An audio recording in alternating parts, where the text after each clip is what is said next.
Hello. Hi. I'm Josh Fitzgerald. I'm going to be introducing our next set of speakers, and I think it's a good time to go ahead and get started with our next set. I hope everyone had a wonderful lunch and got to see the grounds. Hope that everyone took the time to listen to what Mary suggested. So we're going to go ahead and get started with session 2, collections in the U.S. and Europe. And great. My name is Josh Fitzgerald. I am the grad intern for the Florentine Codex Digital Initiative here at the Getty Research Institute. And thank you. I'm more excited than. And so it is my honor to get involved in these sort of conferences and be able to introduce such amazing scholars. So thank you, Kim, to giving me this opportunity. So to begin with, we'll go ahead and start with Davide Dominici. He is an associate professor at the Department of History and Cultures, University of Bologna in Italy. Formerly the director of the Rio La Venta Archaeological Project in Chiapas, Mexico, and of the Cahokia Project in the US. He is currently researching the cultural biographies of Mesoamerican artifacts and codices in early modern Europe, with a special emphasis on those objects that were brought to Italy by Catholic missionaries, soon ending up in Renaissance and Baroque art collections. Since 2007, in collaboration with the MoLab Mobile Laboratory, he has been developing a research project on the characterization of painting materials used on pre-Hispanic and early colonial Mesoamerican pictorial manuscripts, today held at the Biblioteca Universitaria di Bologna, the World Museum in Liverpool, the British Museum, and the Bodleian Library in Oxford, and the Biblioteca Apostolica Vaticana. Please join me in welcoming Dr. Dominici for Extended Provenances, the Cultural Biographies of Mesoamerican Artifacts in Italy and Beyond.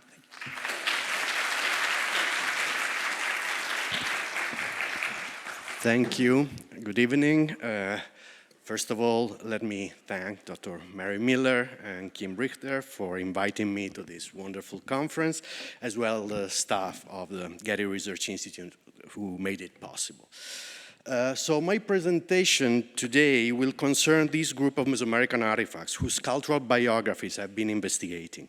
What all these objects have in common is that they all were in Italy in early modern times.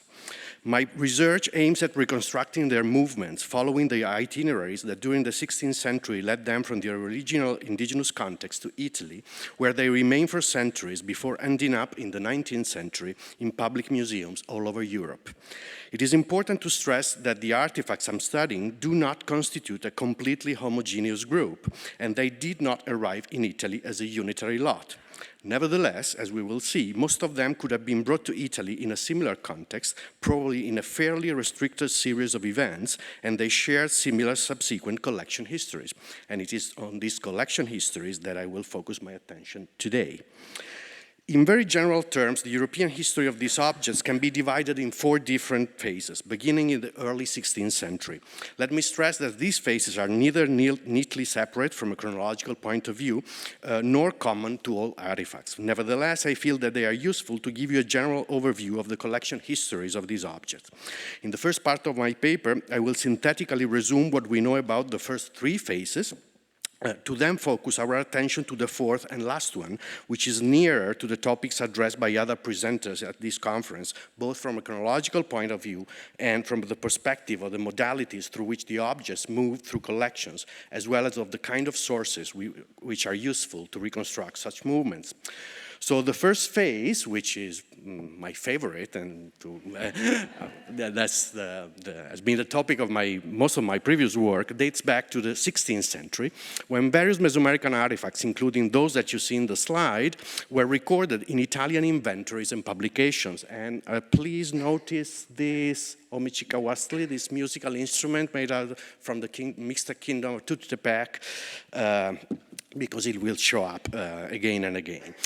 So my past research showed that their arrival in Italy is mainly due to Dominican missionaries who brought the objects as tangible evidence of a specific missional discourse centered on the notion of ingenio, ingenuousness, as a proof of rationality, humanity, and thus of potential Christianization of their indigenous producers. Thanks to their technological excellence, the artifacts were perceived at the same time as evidences of indigenous idolatry and of the very possibility of overcoming it through conversion. The protagonists of this first phase were Dominican friars such as Domingo de Betanzos and probably Juan de Córdoba. The former brought in 1532 what seems to be the biggest and most important lot of artifacts, offering to Pope Clement VII many of them, such as turquoise mosaic-encrusted masks and sacrificial knives, as well as various pictorial manuscripts. I'm convinced that the huge majority of our group of artifacts could be traced back to Betanzos' arrival in Italy. Another lot of Mesoamerican objects was brought to Rome, probably between 1564 and 1570, by an anonymous friar that I tentatively identified with the Dominican Juan de Córdoba. This lot included the omichicawastli, the musical instrument that you saw in the previous image. The fact that Clement VII was Giulio de' Medici, member of the powerful Florentine family, that as a pope he was obviously residing in Rome, and that he received one of the gifts by Betanzos in Bologna, seems to explain why most Mesoamerican artifacts surfaced in 16th century collections in Rome, Bologna, and Florence, in the hands of characters such as those that you see in the image, who could also be described as the early protagonists of the second phase, to which we will pass in a moment. But before that, as far as the available sources are concerned, the arrival of Mesoamerican artifacts in the 16th century Italy is attested by historical chronicles such as the Storia di Bologna by Leandro Alberti, and anonymous printed pamphlets such as the Descrizione dell'India Occidentale, and let me stress that these two are the key, most important sources about this Dominican arriving in Italy, but also histories of the Dominican order such as the one written by Agustin Davila Padilla, scientific treatises like the Museum Metallicum by Ulisse Aldrovandi, as well as by manuscript inventories of the Medici collections studied by scholars such as Detlef Heikamp and Leah Markey. The second phase coincides with the location of these objects in art collection, cabinets of curiosities, and Wunderkammern. As we already saw, it started soon after the arrival of the objects in Italy, where detached from their Dominican bringers and their missional strategies, these objects entered Italian private collections in Rome, Bologna, and Florence. Later on, during the 17th century, new artifacts appeared in various Baroque collections in Bologna and Rome, most of them sharing many stylistic similarities with those that can be confidentially traced to the first phase.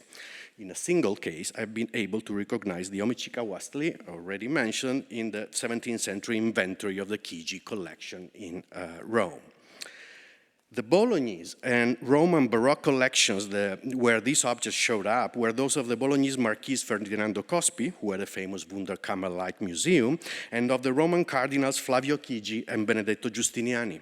Among the many objects that this last character owned, according to his inventory, Codex Borgia passed to the collection of Cardinal Stefano Borgia during the 18th century.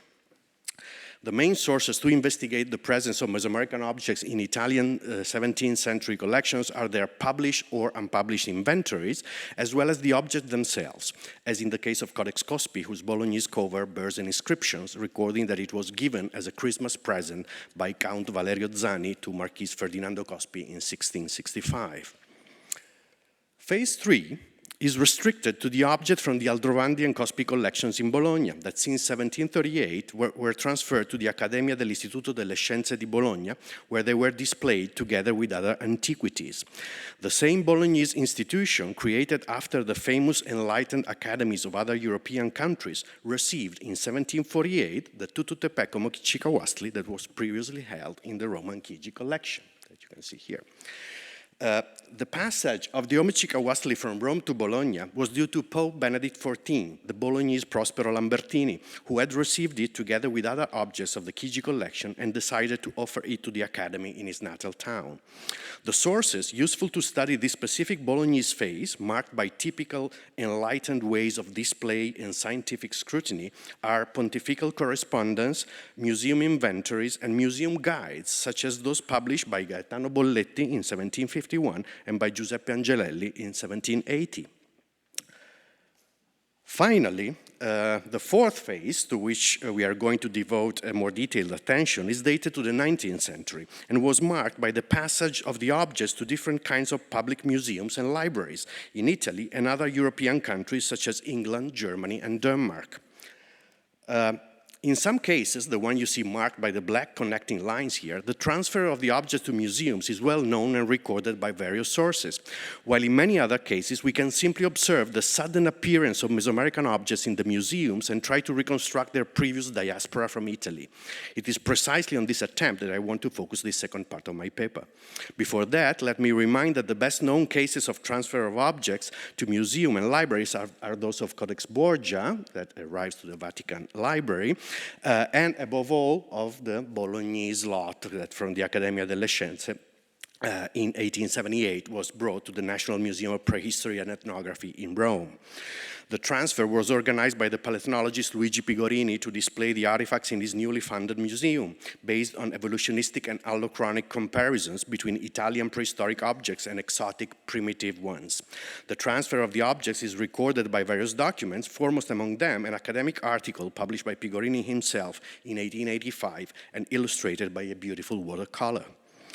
But let's address now the group of many artifacts that suddenly appeared in various European museums. Most of them were sold through the Antiquities market, so that in the 19th century, a commercial pattern of circulation replaced previous forms such as gift-giving and free transfers among public institutions. To better understand this phenomenon, it is important to provide some information on the wider political context. The 19th century was a hard time for Italian aristocracy. The fiscal reforms implemented after Napoleon's campaigns at the beginning of the century were the first of a series of blows to their patrimonies, which culminated between 1861 and 1869 under the newly unified Kingdom of Italy.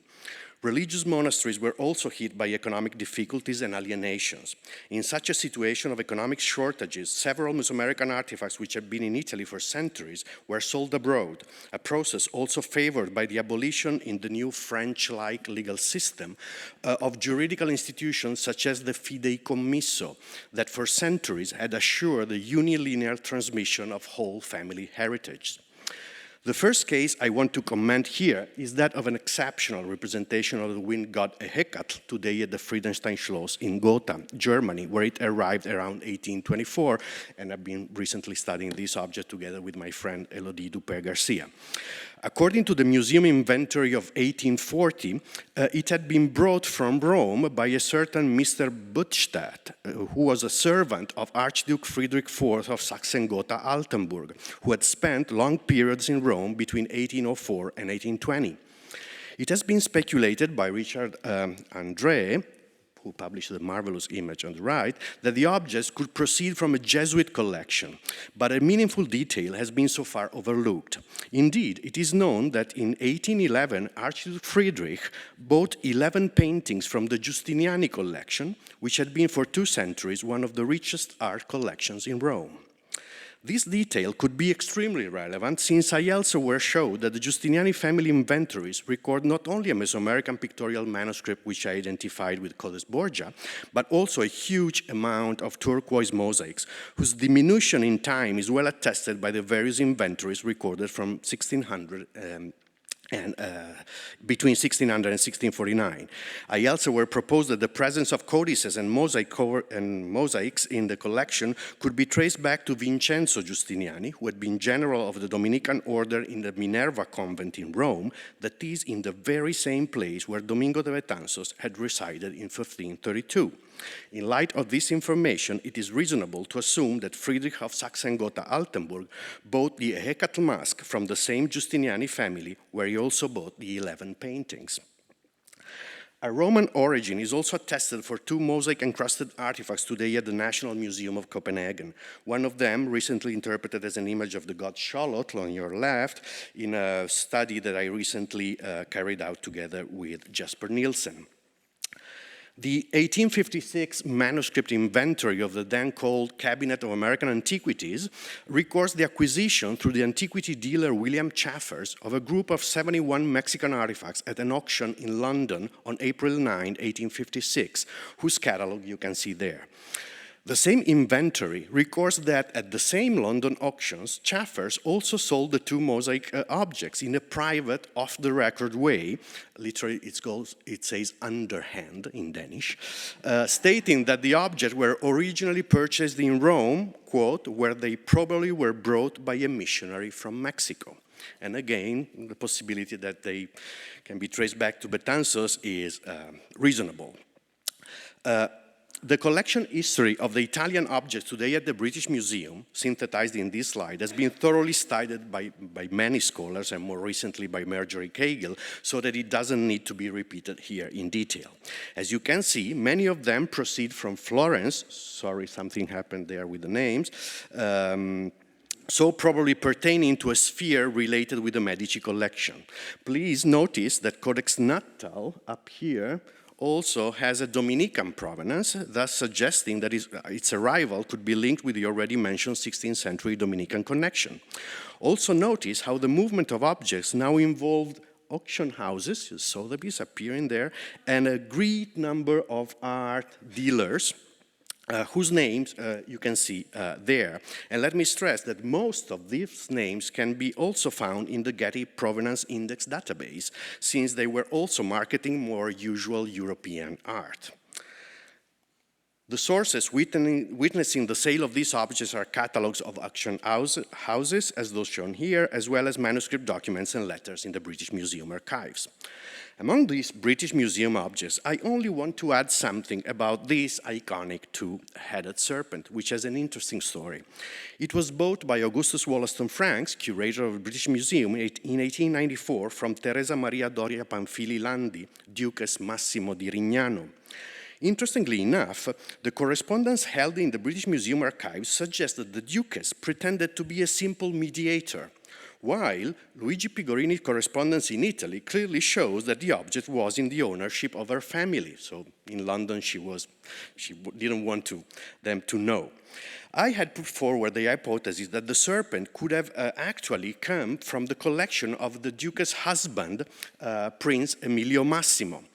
And so I searched the British Museum archives, but with no success at all. But then I had a lucky strike, finding this handwritten gloss that Hercules Reed, Wollaston Franks' assistant, made on his personal copy of his own article on the mosaics.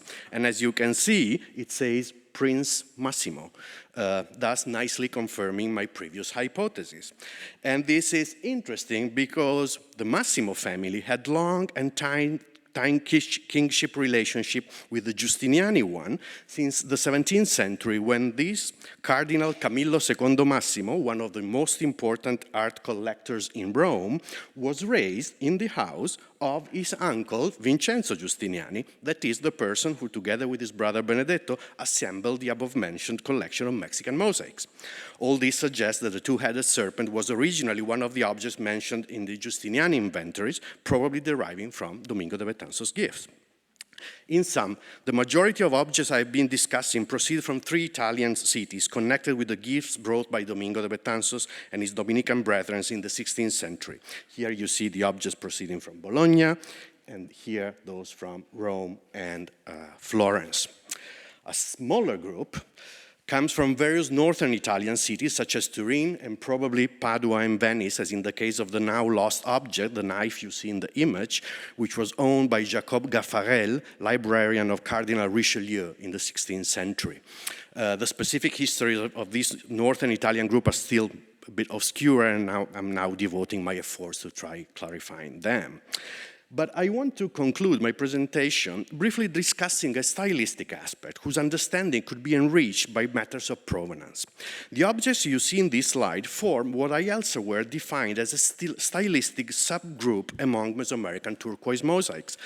Now, there's no time here to define it properly, but the main distinguishing stylistic elements of the group are the stark polychromy created by the ample use, beside turquoise, of malachite, spondylus, strombus shell, and lignite, as well as the frequency of specific motifs such as the so-called stellar eyes that you can see on many of the objects, this series of various round tessera that you can see on various of them, and this black and white motif that you can see here, there's here, and the knives also have this.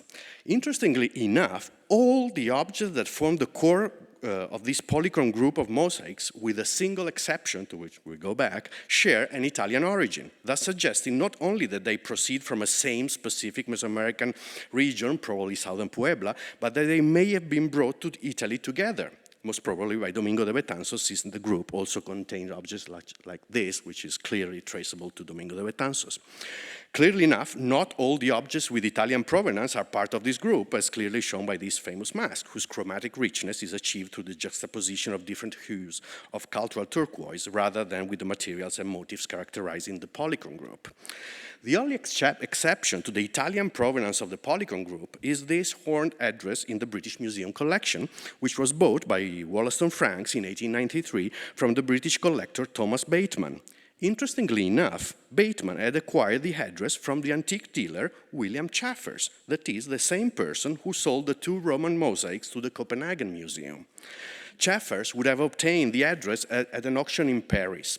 Even if the ultimate origin of the address is unknown, one wonders if Chaffers, an antique dealer mostly known today for his antiquarian publications, had connections with the Italian noble families who were discreetly selling their heritage in auction houses in London and Paris. Part of the Giustiniani collection of paintings, for example, was auctioned in the French capital. The seeming conjunction between the style of the headdress and the role played by Chaffers in its sales makes it that an ultimate Italian origin of the headdress sounds like a reasonable hypothesis. My research on the history of collection of the artifacts so far discussed is part of a wider project, also including new iconographic interpretation as well as the performance of scientific analysis aimed at revealing new aspects regarding the object's materiality. And actually, last time I was at the Getty, I was talking about the analysis done on this manuscript, and now we are planning, together with Rebecca Stacey at the British Museum and Martin Berger, to perform scientific analysis on some of these mosaics too. So it seems to me that in this wider context of this project, the provenance study entails an enormous potential. Due to their enduring coevalness, a formula I like to use to refer to material culture's ability to interact with different social actors in different periods, objects have the potential to continuously arise new questions and interpretations. Their social lives started in the original indigenous context and then went through different cultural historical frameworks and regimes of value, including, as we saw, missional strategies, Renaissance and Baroque art collections, enlightened academias, and anthropological and universal museums. Their circulation involved different modalities, including their often violent requisition from their original owners, gift exchanges, and the commercial interaction upon which we focused our attention today. The long and tortuous biographical itineraries of these artifacts are able to reveal many facets of the objects themselves and their cultural agency, as well as significant aspects of the people they cross paths with, myself included. Thank you.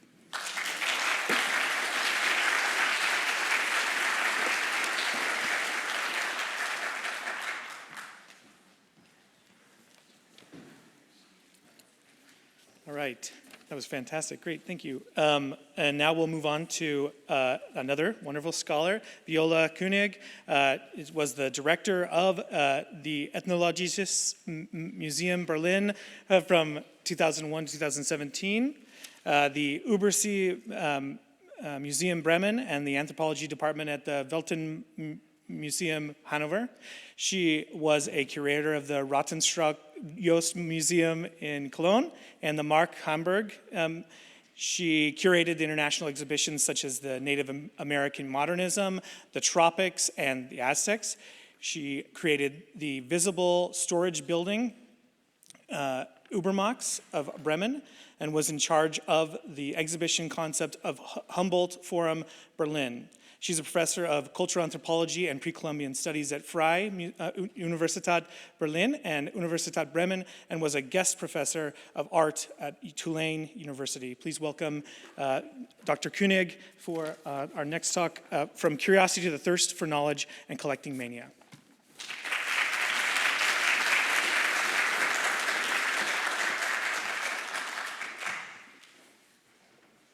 Yeah, to begin with, I'd like, of course, to thank the Getty Research Institute and its director, Mary Miller, for inviting me to this symposium. I also thank all the people involved, such as Kim Richter, Sue Kang, and many more for their support. Last but not least, I would like to thank my colleagues Alexander Brust and Christine Chavez, curators for the American collections at the Museum der Kulturen Basel, and Mark Hamburg, for providing materials for this talk. In the next minutes, I will take you on a tour through 450 years of collecting Mexican art in the German-speaking countries before 1940. I will discuss just the most important names in this. I follow Davide Domenici's talk and will start this tour in the early Kunstkameras or cabinets of curiosities, holding the earliest items from Mesoamerica that came into the German-speaking countries in the 1600s. This is my first stage, the Kunstkameras. The second stage is the arrival of Alexander von Humboldt in Mexico in 1803. He started the engagement in the collecting of pre-Columbian and early colonial artifacts and artworks by the German-speaking early collectors. From now on, everybody would mention to follow in Humboldt's footsteps, thus legitimizing the collection activities. So that's stage number 2. The small group of men coming to and collecting in Mexico and Central America 20 years later was connecting by a close network. So this is stage number 3, the merchants, artists, engineers, adventurers, friends, competitors. Now, my stage number 4 is the scholars and professional collectors. Finally, at the end of the 19th century, Eduard Seeler and his wife Cecilie established the new academic field of Altamerikanistik, which means the study of the pre-Columbian cultures. Stage number 1, the Kunstkameras. Feathers, greenstone, precious stone inlays. The best known and contested object is, of course, the Penacho in the Weltmuseum of Vienna, attested since 1575 in the inventory of the ex-Kunstkammer of Ambras. It encompassed an Aztec feather shield, Aztec feather apron, early colonial Mexican feather fan, feather pictures, and a turquoise mosaic shield, as well as small pieces of jewelry, some of which were lost or burned long ago. They all show the typical features of all known Mesoamerican artworks in the European Kunstkameras. They are Aztec, and in some cases certainly of a mystic provenience. The Stuttgart Cabinet of Curiosities in 1599. Duke Frederick I collected rare specimens and founded the Kunst- und Wunderkammer in 1596. He had traveled to Italy in the 1570s and bought antiquities from Venetian art dealers in 1600, such as this greenstone statue of coral and spondylus shells representing the god Quetzalcoatl, housed in the Landesmuseum Württemberg, Stuttgart today. Here are the feather shields of Stuttgart. All these pieces can be seen right now in the Aztec show in Stuttgart, by the way. A source mentioned that the Duke of Württemberg used these feather shields on his rides in his park, disguised as an indigenous native South American Indian. Christian Fies published a colored drawing from 1598 to 9 showing a carnival parade, sort of Mardi Gras, and two men holding the Stuttgart feather symbols. The turquoise skull mask and jaguar belonged to the Dukes of Braunschweig-Bevern in the mid-17th century, but were changed from the Ducal Museum of Braunschweig to Berlin in 1885, then lost in World War II. There is an indication for an acquisition in Italy again. We already saw Stiftung Schloss Friedenstein-Gotha. The Duke Frederick IV von Sachsen-Gotha-Altenburg lived several years in Rome, where he acquired artworks like this Mexican bird head mask from the Vatican collections for the Gotha Kunstkamera. Now we are in Berlin and have like 22 items collected by Alexander von Humboldt in 1803. And 170 years later, in 1973, we have 40,000 objects. So I come to my second stage, Alexander von Humboldt. The arrival of the German scholar Alexander von Humboldt marks the end of the random collecting in terms of rare and exotic. His scholarly interests would drive Humboldt to achieve objects that had a certain scientific-based value for him. He collected 7 objects plus 16 pictorials from the Expo Turini collection. The 7 objects are made of stone or showing a special technique, or they included hieroglyphs, but unfortunately I cannot show them anymore here. The Humboldt desk, the Humboldt X, and the turquoise double jaguar are lost since World War II. So just the black and white here. Humboldt had studied the Codex Borgia and other Mesoamerican pictorials in Italy. Thus, he knew that these manuscripts had a certain value, both for its aesthetic appearance and its contents. His acquisition of 16 fragments from the Expo Turini collection was the result of an early network of local collectors and antiquarians in the late colony of New Spain, such as Antonio de Leon y Gama and Father José Antonio Picado, who had become a very close friend to Alexander von Humboldt. I will not discuss this further. This is another object Alexander von Humboldt bought, which I published a few years ago. The Berlin Kunstkammer was dissolved in 1829. However, single objects such as Dr. Wagen's Quautricalli came in 1844, and there is a rumor that even that object came from Italy, Venice.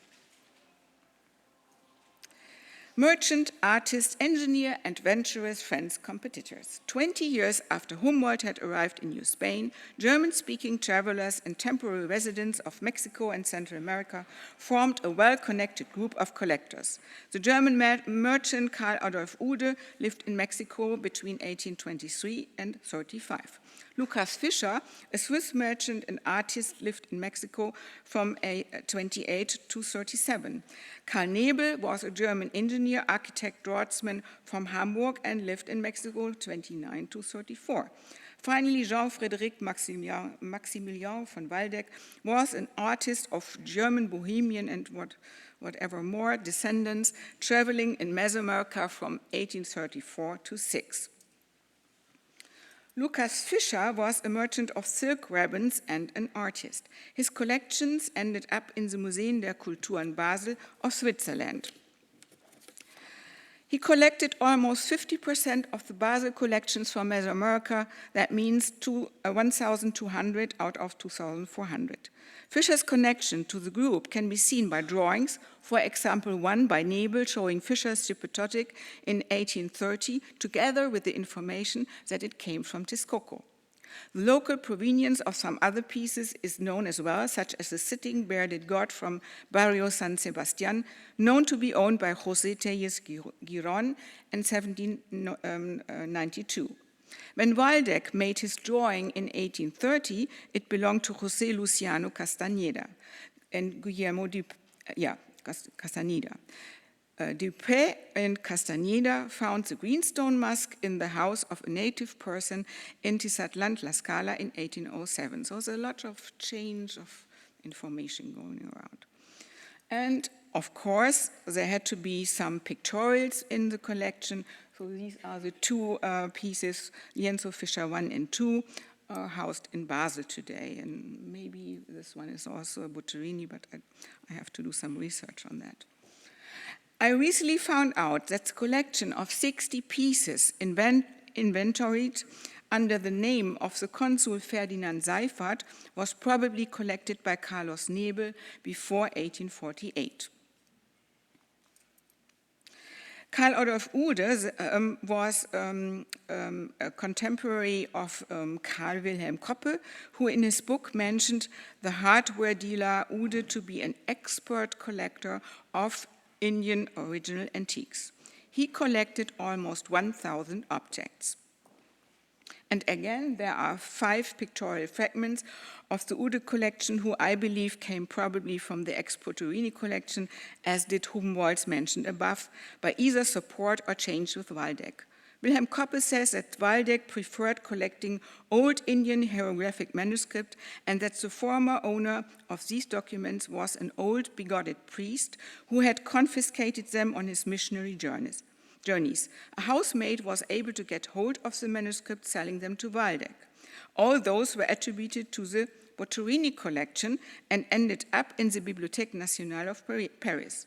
Waldeck, however, reports in his diaries that he used to sup in Uhde's Mexico residence almost every day from February to April 1829. He then would draw some of Uhde's antiquities, and he learned about Uhde's method of engaging his so-called idle hunters for excavation. So there might be, again, some changes between the two men. Now I come to the XXL objects. Here we see the famous 8 stela from Costahualpa, Guatemala, that were acquired by the Berlin founding director Adolf Bastian with support of Karl H. Behrendt. The transportation to Berlin in the 1870s lasted 5 years. The weight is about 1/6 to 2 tons. The back sides of the reliefs were removed and only the front sides shipped to Berlin. Bastian also tried to acquire the Tikal lintels for Berlin, which, however, the Swiss medical doctor and botanist Carl Gustav Bernoulli, who lived in Guatemala between 58 and 78, finally sent from Tikal to Basel. And he was helped by another German man, a diplomat, owner of mines and coffee plantation, and natural scientist Franz Sack. Other parts of these stela are to be found in the British Museum, London. Karl Wilhelm Lüders, a merchant from Hamburg and later founder of the Hamburg Museum für Völkerkunde Mark, stayed between 1853 to 1866 in the Americas. As a director from 1879 to 96, he gave his collection to the museum. However, nothing is known about how Lüder acquired his collections, among them, again, 2 pictorial manuscripts from Oaxaca, which I have studied a long time ago. Hermann Strebel and Estefania Salas de Brunner collected for Berlin and Hamburg. Almost nobody seems to know about Brunner. Strebel was a Hamburg merchant, ethnologist, and malacologist who worked for German exporters of manufactured goods in Veracruz from 1848 to 67. After he had returned to Hamburg, he started to send money to Estefania Sala de Brunner, a Totonac-speaking mestiza from Misantla, daughter from a rich local family in the vanilla business, who shared her interest in local archaeology and history with Strebel. With the money sent by Strebel, Estefania carried out systematic archaeological excavations. Married to a rich German, Federico Brunner, she was able to travel frequently to Hamburg and Berlin. Did she become the first female archaeologist of Mexico? That's my question. Salas and Strebel collected between 1880 to 90. Strebel sold the collections to Berlin, Leipzig, and Hamburg. So let us go on with the women. Cecilie Seeler-Sachs. She was the wife to Eduard Seeler, founder and first director of the Americas Department at the Royal Museum of Ethnography of Berlin in 1904. He and Cecilia dedicated their whole lives to the scientific studies of the pre-Columbian cultures with a focus on Mesoamerican archaeology, ethnology, and ethnohistory. On their 6 travels to Mexico and Guatemala between 1887 and 1911, the sailors collected more than 12,000 items for the Ethnologisches Museum Berlin. With a Frenchman, Florimond Duc of Lubat, to name him here, Seeler found a dedicated and generous sponsor who financed and supported the expeditions. Cecilia, sole heiress of a rich Jewish banker, Berlin banker, participated actively and competently in the research. She took the photos. She assisted in creating the many paper casts, and she developed her own projects. She published the account of their travels in a wonderful book of Alten Wegen in Mexico and Guatemala in 1900. And they also acquired Lienzo Seeler too. Today, I will not lose another word on it. I've spoken enough on this manuscripts on other occasions. And they also acquired a stela from Chiapas, Sacana. Alberto Hackmack from Hamburg was a German-Mexican merchant. He collected almost 1,000 objects, 929, from the Explorers collections. The entry into Hamburg mark was in 1896 to 1900. Among those are famous pieces such as the Huastec Hackmack box on show now in Stuttgart. Konrad Theodor Preuss started to fieldwork with contemporary communities such as the Huichol and Cora of Nayarit. His collections are bound to his field notes, transcription of oral speech, including prayers and songs. A new era of collecting had begun. Walter Lehmann, who was in Mexico between 1907 to 9 and 26 to 7, he and another guy, Leonard Schulze-Jena, would focus on their fieldwork, but at the same time continue to collect pre-Columbian items. However, only a few pieces show the quality of the earlier collections. And my summary: an unknown number of artworks of Mesoamerican origin ended in the 16th century Kunstkameras of the German-speaking countries. They were made of feathers, greenstone, and multicolored mosaic inlays, and most of all, turquoise. They all seem to come from Italy. No items are traceable between 1600 and 1800. However, the pictorials from the ex-Boccherini collection were collected by Boccherini between 1736 and 1743. More systematic collecting activities began after Humboldt in 1803. The German-speaking collectors group of professionals and artists residing in Mexico and Guatemala between 1823 to 35 were in permanent contact and copied objects from each other. Their collections are similar. The members of the group returned to Europe because of the unstable, dangerous political situation in Mexico in the mid-19th century. Scholars and specialists studying the pre-Columbian cultures amassed thousands of objects between 1880s and 1930s. The terms of legal, illegal exportation were unclear. Further examination is needed. And my postscript: due to the losses in World War II, curators of German museums would replenish the collections by acquisitions from international art dealers in the 1960s. They did not question the provenience of the acquisitions. And this will be the next chapter of research. Thank you very much.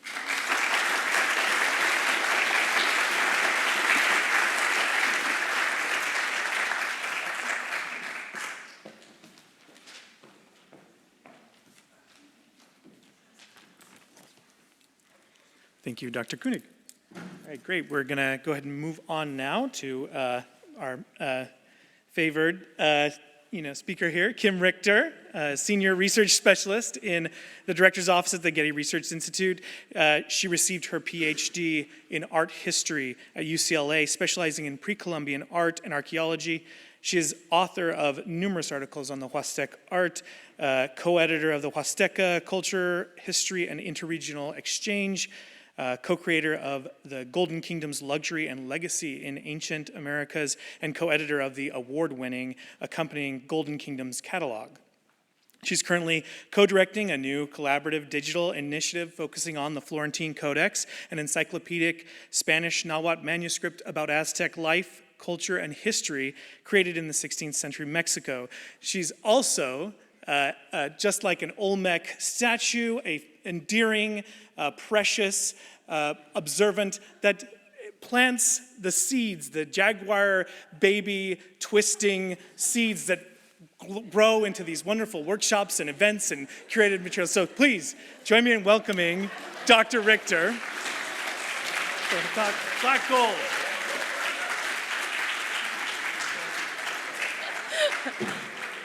That last part was not in my official bio. Maybe I should add it. Okay. Huastec sculptures are nearly ubiquitous in collections of pre-Columbian art, be they private or museum collections. In this case, although Huastec culture is one of the least known of pre-Columbian cultures, and one that is usually deemed peripheral and secondary to other great Mesoamerican civilizations, such as the Aztecs and the Maya, how have sculptures of this relatively obscure culture, numbering in the hundreds, become so commonplace in modern pre-Columbian art collections?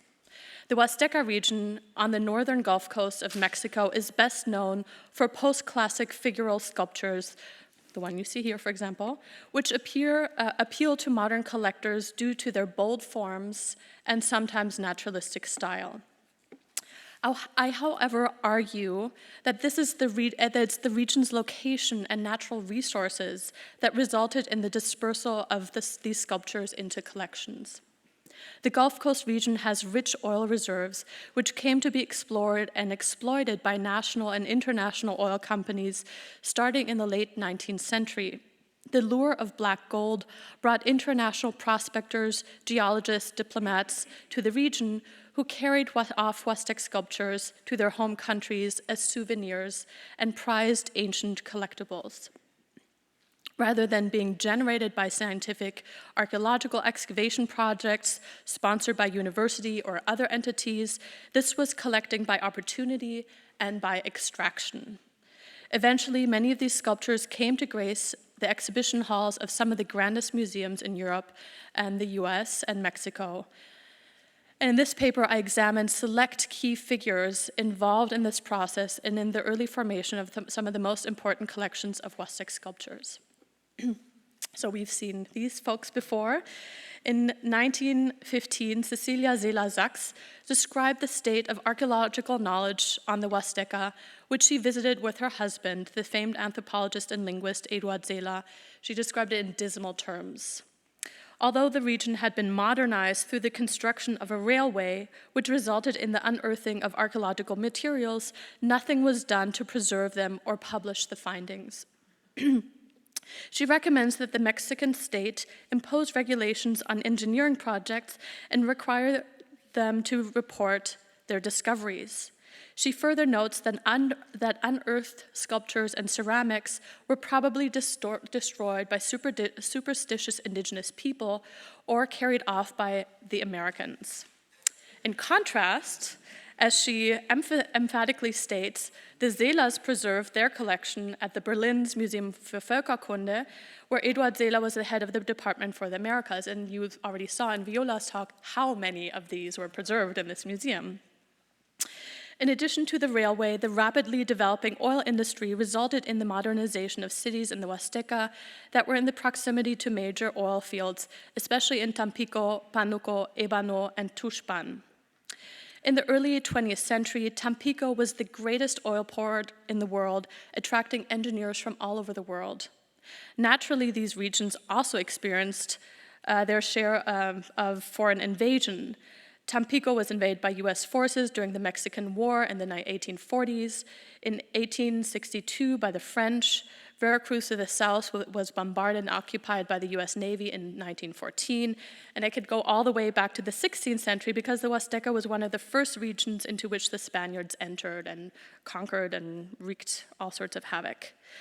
The presence of foreign interests in the Huasteca region, especially as relating to oil, directly contributed to the formation and dispersal of Huastec cultural remains, largely outside of Mexico, but resulted only in limited archaeological and scholarly knowledge about the ancient material culture discovered in the process of prospecting and drilling for oil. The earliest known collector who did publish his findings was Captain James Vetch, who resided in Mexico between 1824 and 1835, both as a British Royal Engineer and a director of the British silver mine company Real del Monte.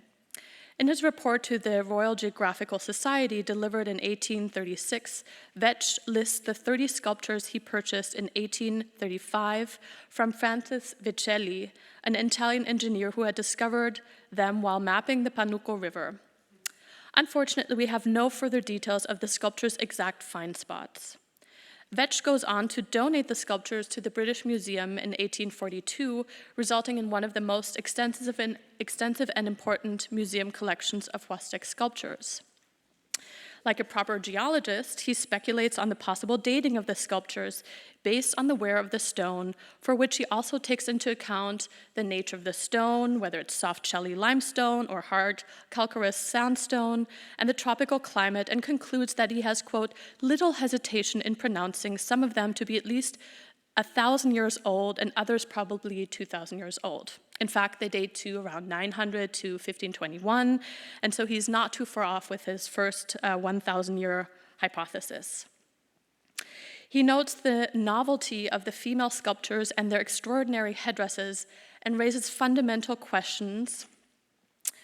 The fundamental question that still preoccupies us, and especially me today, quote, did these represent the dress of the people, or are they symbolical of some deity or great personage among them, end quote. Vetch also addresses the popular hypothesis of the time that civilizations of ancient Mesoamerica derived from the Old World. First, he states, he believed to be them of, quote, American growth, but then he changes his mind because of the presence of pyramidal structures, which convinced him otherwise, erroneously so. A compatriot of Vetch is Captain George Francis Lyon with the Royal Navy. Lyon, who apparently was a colorful, friendly fellow who liked to go native and was also known as Said Ben Abdallah, likewise he had a whole stint in Arabic countries, likewise brought home a sculpture following his stint in the Huasteca in 1825. He donated the sculpture to the Ashmolean Museum, which then transferred it to the Pitt Rivers Museum in 1886. Like Vicelli, he came across this female sculpture while surveying the Panuco River. In 1825, he would not have been looking for oil yet, it's too early for that, but more likely searching for precious metals and prospecting for mines. Then in the early 20th century, when prospecting and drilling for oil dramatically ramps up, European and American geologists, engineers, oil executive, and diplomats descend upon the coastal part of the Huasteca. Unpublished written correspondence and published articles reveal that these foreigners knew of and even closely worked with one another and formed a network of collectors who consulted with each other. One case for which I found a wealth of documentation, for which I'm very grateful, in the archive of the Ethnological Museum in Berlin, is that of Eckhard Luft, who held multiple prominent posts in German and Mexican oil industry, including as director of the International Petroleum Union and of the Deutsche Erdöl AG in Berlin. In a letter to Konrad Theodor Preuss, director of the North and Middle American Department of the Völkerkunde Museum in Berlin, eventually the Ethnological Museum, dated to March 10th, 1924, Luft describes that while mapping a section along the Panuco River, this seems to be sort of the thing to do, near the Hacienda Tobalo, he and his wife noticed ídolos in the clay figures in the hands of children and discovered similar figurines in a tract of land that had recently been cleared of dense forest for agricultural use. There, the Lufts found additional good-looking ídolos and made them part of their collection. Villagers also showed them a large female stone sculpture that they had discovered while plowing the fields at about 150 meters from the highest kuhe, or pyramidal platform. These usually look like grass overgrown mounds in this region. Luft proposes, and here's a better image of the sculpture, proposes that the limestone for the sculpture, which he identifies as a goddess, came from the Hacienda La Mula, located beyond the river, where he had observed numerous limestone slabs. Twice he mentions his colleague, Dr. Walter Staub, a Swiss geologist, who at the time was chief geologist at the Deutsche Erdöl AG in Berlin and had been working in the Huastec. He enlisted Staub's help to consult Preuss about the sculptures, which Luft intended to give as a promised gift to the Völkermuseum in Berlin. But there was the issue of transportation, for which he sought help from the museum. He closes his letter asking for Preuss's discretion until the sculpture was in safety, quote, so that the Mexican museums would not get wind of it. Luft feared that the Mexican Secretaría would otherwise step in and take the sculpture away, as had happened earlier with a singular find of a Megasaurus fossil that geologists from his company had found and wanted to ship to the Smithsonian in Washington. However, the find was reported in the press, and the Secretaría prevented the fossil from leaving the country, citing a cultural heritage law that was in the making. In short, despite knowing about this new law, Luft intended to sneak the sculpture out of the country and sought the aid of the museum in Berlin in order to do so. Preuss responds in a letter dated to November 14, 1924, by offering to enlist the help of Minister Will, the new German representative to Mexico.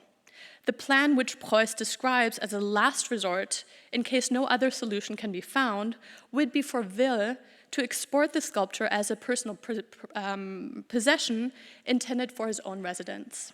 Once in Germany, Will would then claim that it was unsuited for his home and donate it to the museum.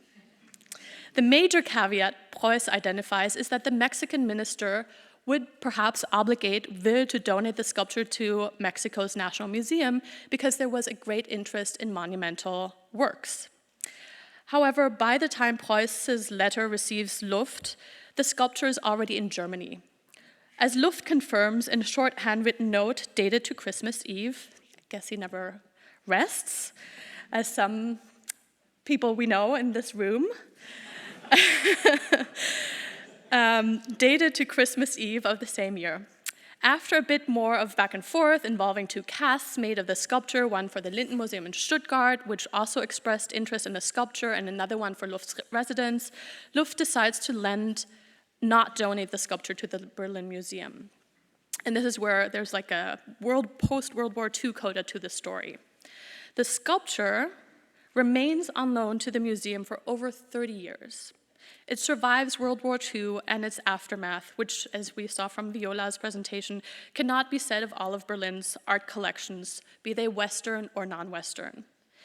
So then in 1952, Luft's widow writes Walter Krickeberg, who now has Preuss's position, expressing her gratitude for the museum's care of the sculpture during the war and offering it for sale. During a long series of letters, we learn that the once wealthy Luft family now needs money. Initially surprised by the offer, Krickeberg eventually funds the purchase through the German public lottery and buys the sculpture for 8,000 Deutsche Mark.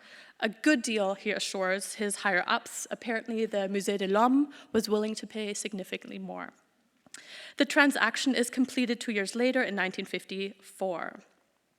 The same year, Krickeberg publishes a detailed study of the sculpture, comparing it to the sculpture Vetch had illustrated in his article.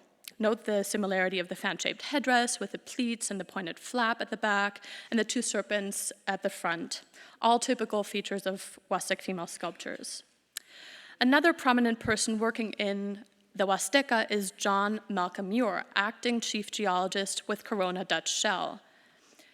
This is him, and he's not to be confused with John Muir, the co-founder of the Sierra Club, and I was confused for a while, I must admit, because both men are Scottish, who came to America and then traveled to the Gulf Coast of Mexico.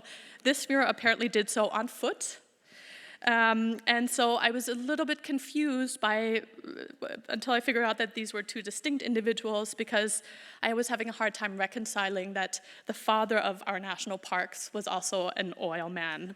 Not the case, okay? I don't want to put this rumor out into the world, okay. So, so this is the Muir, the other Muir, and this is my Muir. So our John Muir was in Mexico from 1912 to 26, and according to his obituary published in the Bulletin of the American Association of Petroleum Geologists, during this time he extended his advice and cooperation to all the geologists and performed countless courtesies to all the visitors who came through Tampico, many of whom belonged to the AAPG, which Muir joined in 1924. One really gets a sense for what an international hub Tampico was during this period. Being a geologist, Muir understood the value of scientific documentation and published his archaeological findings in an article in which he details the excavation of an important Huastec settlement located in the barrio Las Flores in Tampico. He documents a cross-section of the mounds, revealing the strata of different building materials, as well as paintings he found on the stucco floors of some mounds representing the patoli game. This is sort of like an Aztec or Pre-Hispanic board game. Muir also collected a significant number of Huastec figurines, which he partially donated to the British Museum.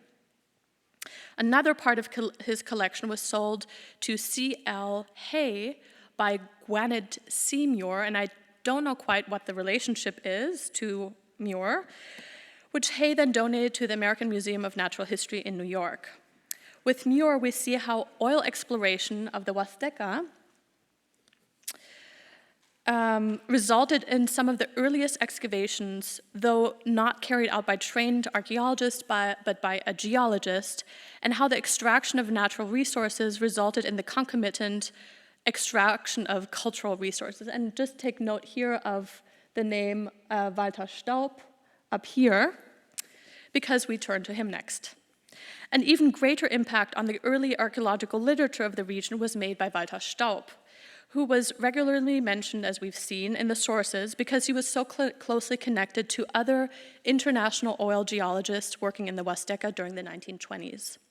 As I already mentioned, Staub was a Swiss geologist who was employed as chief geologist with the Deutsche Erdöl AG during his time in Tampico. He too collected figurines, which he donated to the Bernisches Historisches Museum, and also made significant early contributions to the scientific study of the ancient Huasteca by publishing multiple works on his research, in which he documents various settlements and sculptures when they were still visible in their original context, or at least in their original groupings. He also devised a classification system for figurines, providing a model for the one Gordon Ekholm of the American Museum of Natural History would create in the 1940s. And Ekholm, by the way, since we've heard of him a little bit, would also publish the first archaeological stratigraphy and create the first chronology for the region, which we still used in modified version today. Staub also addressed the linguistic questions, such as the meaning of Tenec or Huastec Maya site names. So, as we've seen from these short biographies of individuals, they're interesting, and they read on their own as interesting anecdotes. But taken together, they reveal how ancient Huastec sculptures and ceramics came to the attention of early collectors and were exported to Europe and the US, usually with very little documentation of their archaeological context. This history of collecting in the Huasteca reveals the simultaneous extraction of natural resources with objects of cultural heritage. We see early efforts at scientific exploration and documentation, interpretation and analysis, but also the impunity and entitlement with which these works, both large-scale stone sculptures and small clay figurines, were carried off in disregard of Mexican law. Some of these works were eventually donated to museums where they are on view today, but I cringe at the thought at how many have experienced a different fate. This dispersed nature of the Huastec corpus of art and the lost cultural context are the prime reasons why the Huasteca receives so little attention, scientific attention today, and why it is so difficult to interpret the artistic heritage of this region. I've been working on it for 15, 16, 17 years. We face a human and cultural history that was partially wiped out by the Spanish conquest of the region in the 16th century, and then one that was further endangered through the destruction of sites and removal of artworks during the oil boom of the late 19th and early 20th century.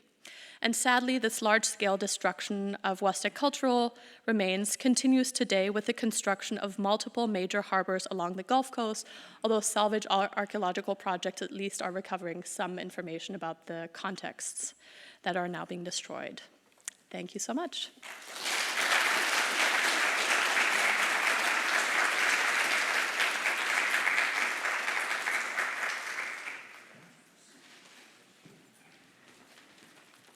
All right, moving right along.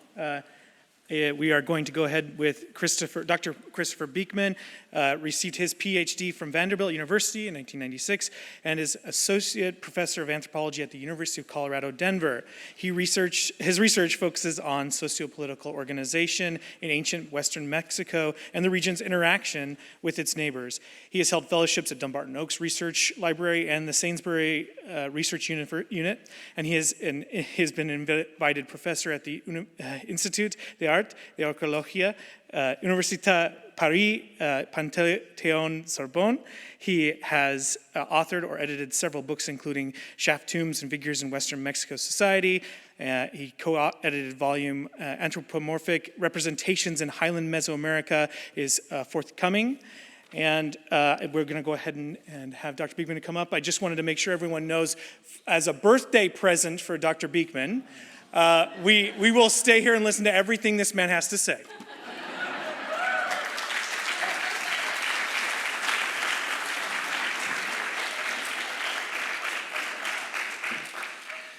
Somebody talked. So then, let's get all this in order. Thank you all very much. Thank you to Mary Miller and for the invitation to participate, to Kim Richter and all the Getty staff for your help with just about everything, actually. Pre-Columbian art from Mesoamerica has been of great interest to collectors since, well, even before the Spanish conquest. The region's sculpture, hieroglyphic texts, and rare objects made of precious materials such as jade or gold have been highly desirable on the art market. I'm going to talk about a region that has none of those things. Instead, collectors primarily desired hollow ceramic effigies that were anything but rare. I refer to Western Mexico, comprising primarily the states of Jalisco, Colima, and Nayarit. In the 16th century, some of this region pertained to the Tarascan kingdom of Michoacan, the most powerful rival of the Aztec Empire. Native peoples in the far west rebelled against Spanish colonial rule in the 1540s. Reprisals included sending the rebels to Zacatecas to work in the silver mines, which decimated the native population and contributed to the long-term loss of indigenous language, practices, and identity. Pockets of resistance remained, and the conquest of the last Nayarit kingdom did not take place until 1722, but its conquerors still showed relative disinterest in recording native culture. These factors in combination have tended to make Western Mexico less well understood archaeologically, but also an orphan of sorts. Unlike the cultures of central Mexico, for instance, those in the West were never seen as models for the nascent Mexican state. Western Mexico has more of a history of resisting the central Mexican power of any given era. Think of the Mexican Revolution, the Cristero Rebellion of the 1920s, the emergence of the Partido Acción Nacional or PAN, or for that matter, the violent drug cartels of the 21st century. This makes the region inconvenient, even dangerous, to highlight as a prominent participant in Mexico's pre-Columbian past. Now, I'm an archaeologist, and my approach differs from many of my colleagues' more intensive studies focused on particular objects, collections, or collectors. I wanted to develop a more extensive view on the looting, trafficking, and collecting of hollow ceramic effigies known as shaft tomb figures. These figures probably do not need much of an introduction, given that they are found in collections around the world in truly staggering numbers.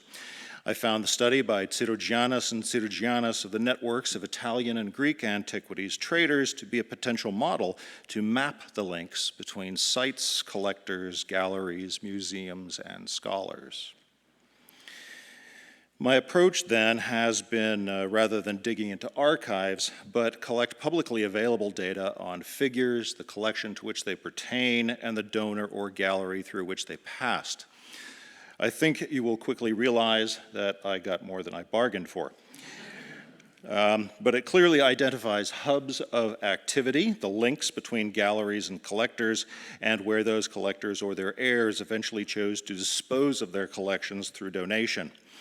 As an example, I have separated out a cluster around the Museum für Völkerkunde in Berlin, highlighting individuals who have donated collections of West Mexican figures to them, the sites from which one of them collected the pieces, and so on. I use this data set then to construct the admittedly sweeping narrative that follows. Now, there is no Dupuy, no Del Rio, no Humboldt, no Stevens and Catherwood who brought scholarly attention to Western Mexico prior to the 20th century. Colonial era accounts of the archaeology are sparse. The year before the discovery of the calendar stone beneath Mexico City, we have the first accounts of Western Mexican antiquities. In 1789, a shaft and chamber tomb was discovered during construction of the Hospital Belén in Guadalajara. An example of one of these tombs, not the very one, of course, but is shown on the right. An account from the Gaceta de Mexico describes some of the 12, I think, hollow ceramic figures found within, but the pieces quickly dispersed. Collecting increased significantly with the independence of Spain's former colonies and the opening of Latin America to European travelers. Miguel Retes in 1845 reported the looting of post-classic sites in Ixcuintla by rich foreigners out of Tepic. Though these are not shaft tomb figures, this is the earliest illustration of Western Mexican artifacts that I know. Retes assumed that the objects had gone to European museums, but he might have looked a little closer to home. In the 1860s, the French Commission Scientifique passed briefly through Western Mexico, where Guillemot Terre observed that the primary looter and collector of pottery and statuettes in the town of Jalisco, in what is today southern Nayarit, this same area, was the local priest. 30 years later, the explorers Léon Diguet and Carl Lumholtz made similar observations about the priest in the adjoining town of Ixtlan del Rio. Lumholtz reported that the priest regularly gave away the ceramic figures he found to those traveling between Tepic and Guadalajara. The fates of these earliest figures are unknown, but suggest that quite a pool of examples already existed in diverse private hands. Many of the early collectors of Western Mexican artifacts were German emigres. The earliest named collector is Karl Ude, who we've already heard of, a Prussian consular agent in Matamoros from 1830 to 1845, who also worked for a mining company. Personally and through hired proxies, Ude made extensive collections of antiquities. Some of his belongings were seized by American troops in 1846, and their fate is unknown. He successfully removed many objects from the country, and English anthropologist Edward Tyler later described the Ude Museum in Heidelberg as one of the major pre-Columbian collections in Europe. Ude donated pieces from Colima to the Museum für Völkerkunde in Berlin in 1862, perhaps the first to be so donated. Another collector from this period was Arnold Vogel, honorary German consul in Colima. He lived there from 1868 until his death in 1926, becoming a coffee grower, diplomat, and member of high society. During his long stay in Colima, he accumulated an extensive collection of hollow figures that he traded with the German ambassador, who donated it to Berlin once again in 1911 in Vogel's name. We may already have some models as to the shenanigans under which these donations were made. Other private collections also existed in Europe, though. The Spanish dancer Carmen Tortola Valencia had taken up collecting pre-Columbian antiquities beginning in 1913 during her visits in Mexico. Details are murky, but she seemingly knew archaeologist William Niven of the American Museum of Natural History. Joseph Müller began collecting West Mexican art in Switzerland by the 20s, and his collection would later form the basis of the Barbier-Müller collection. The American E.O. Matthews accumulated his collection while working on the U.S. border, but as a railroad agent in Nogales. All of these collections tended to include the ceramic figures alongside an idiosyncratic range of materials. Uda, for instance, collected mollusks in great numbers, which were made available to contemporary researchers and often appear in discussions of shell studies. Now, one of the few collections of this type for which we have a photographic record was that of Auguste Genin. Genin, an industrialist and poet of French-Mexican extraction, accumulated a large collection of pre-Columbian objects while living in Mexico from approximately 1880 to 1920. He donated them to the Musée Trocadero of Paris in 1922 and to the Musée Royal d'Art et d'Histoire in Brussels. Genin provided notes in his photo album, these are just a couple of the photos of strictly of the West Mexican pieces, that he excavated or otherwise obtained the West Mexican materials from southern Nayarit. Again, that sounds extremely popular. Now, in spite of this foreign interest in West Mexico, there's no evidence of collections from this region in the Museo Nacional until the 1880s. Mayer's early description and illustrations of the collections in the 1840s describes nothing attributable to the region. The 1882 catalog of the Museo Nacional lists household idols and other items from Jalisco filling just 2 shelves. The catalog mentions nothing at all from the other western states. This lack of interest was likely reversed by foreign exhibitions. In 1888, Leopoldo Batres published his reorganization by ethnic group of the Museo Nacional collections, including hollow ceramic figures attributed to Nahua groups of Western Mexico, illustrated to the left. I have not found whether any of these materials were sent to the Paris Exposition Universelle in 1889, but it seems likely. That same year, Francisco Plancarte Navarrete excavated at several locales in Michoacan. Besides large numbers of rather ordinary artifacts, he somehow obtained a single ceramic figure from Ameca, Jalisco. His detailed but rather hard to follow description of the piece most closely resembles the dancer figures from Colima, an example of which is to the right. His artifacts, including the Ameca figure, were sent to the Exposición Histórico-Americana held in Madrid for Columbus's 400th anniversary, thus being our first solid exhibition of West Mexican pieces. Now, foreign institutions had shown an interest in Western Mexico before this. Buyers for the British Museum had acquired figures in Jalisco and Colima in 1881, 1882. I mentioned the Expedición Científique du Mexique had skirted the edge of Western Mexico from 1864 to 1867. But foreign interest increased in the 1890s, likely following the European expositions. The explorer Della Breton, as long as we're on the topic of early women investigators, traveled extensively through Western Mexico in the 1890s, and she mapped large ceremonial centers and obtained some of the hollow ceramic figures from a local hacienda owner. These went to the Bristol Museum in England. Carl Lumholtz collected materials for the American Museum of Natural History from 1894 to 1902, and his collections of hollow figures from southern Nayarit were numerous, and his explorations greatly expanded awareness of Western Mexican archaeology and the shaft tomb figures in particular. Edward Zähler and Cecily Zähler-Sachs built upon the earlier German connection. They traveled to Colima in late 1895, stayed with German émigrés, and made collections that later went to the American Museum of Natural History and to the museum in Berlin once again. From this point onwards, these explorers graded into archaeologists and excavations, and I'll leave off this particular category then for now. So Sarah Fee has discussed the personal connections among artists that led to the spread of interest in pre-Columbian art from Paris to New York.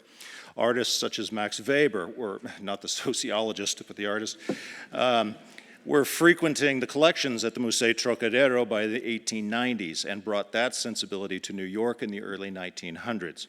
By 1914 and 1916, pre-Columbian artifacts were displayed alongside exhibitions of Picasso, Georges Braque, Torres Palomar, and Diego Rivera. I once thought the latter might be early pieces of Rivera's collection, but learned that Paul Haviland and Marius de Zayas, de Zayas being the owner of the modern gallery, used pieces from their own collections to sort of accent their shows. Now, records of the exhibitions refer to the objects as Aztec and Nahua. And you may recur that since Batres, shaft tomb figures were often referred to as Western Nahua at this time. So I don't have any images, but I have some suspicions that West Mexican pieces are specifically a part of those early shows. Now, the ties between Diego Rivera and Western Mexican art did develop over the next few decades as he and artist Miguel Covarrubias engaged in widespread competitive collecting. Later, Rivera married Frida Kahlo, who of course portrayed herself surrounded by symbols of Mexicanidad. Here, Frida has added a shaft tomb figure from her painting that is directly copied from Batres' 1888 publication. She also portrays herself with a Mexican hairless dog, often portrayed in West Mexican ceramics. While there are a few possible interpretations, there was an Aztec myth repeated by Diego and Frida that certain dogs could be guides through the underworld. Their interpretive choices would have an outsized impact on scholarship for many years. Now, as is well known, both Diego and Frida supported socialism and sought to portray the dignity and importance of campesinos. Like other artists, they favored West Mexican art precisely because they felt it portrayed everyday people, something often lacking in Mesoamerican art. For them, the pre-Columbian art of Teotihuacan or the Maya was too heavy with symbolism and esoterica.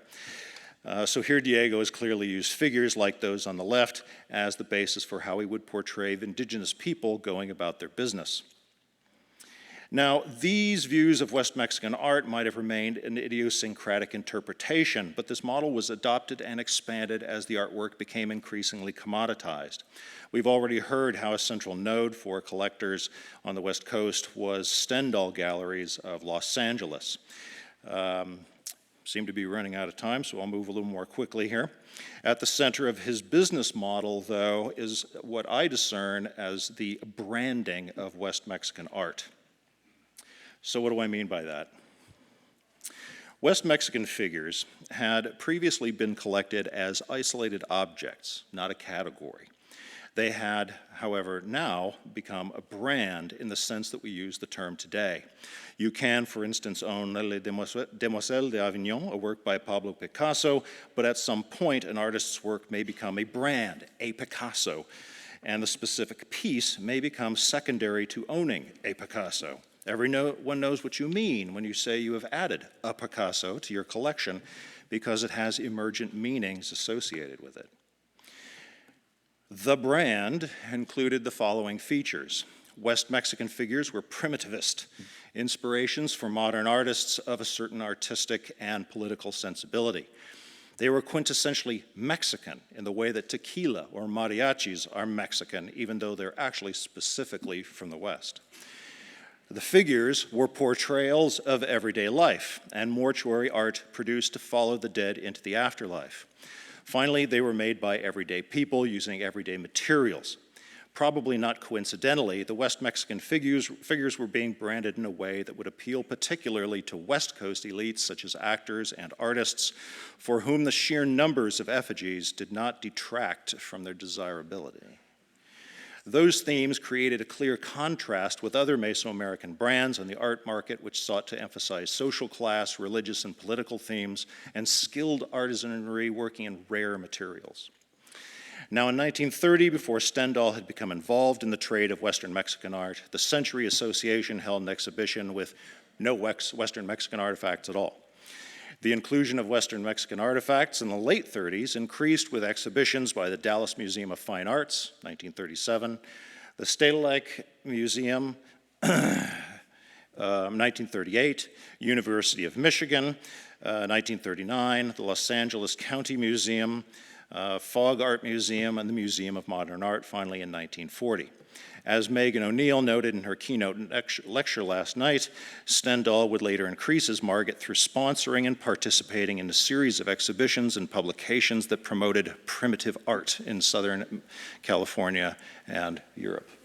These branding efforts came to fruition then in the mid-40s with the exhibition of Diego Rivera's collection at the Palacio de Bellas Artes in Mexico City, 30 years after his show at the Modern.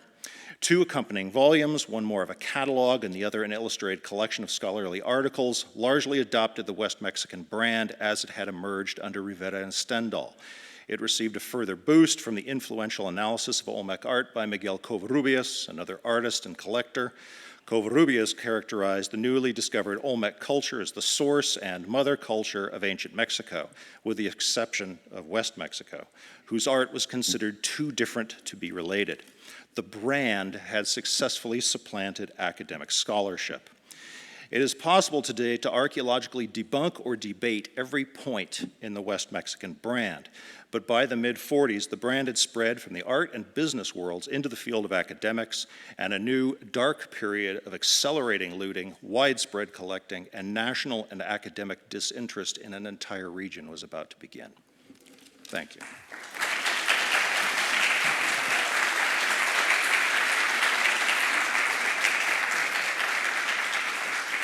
Sorry, we have gone over into our break time, so we do have time for a break. So please, everyone, take time to go to visit the facilities you need. All right.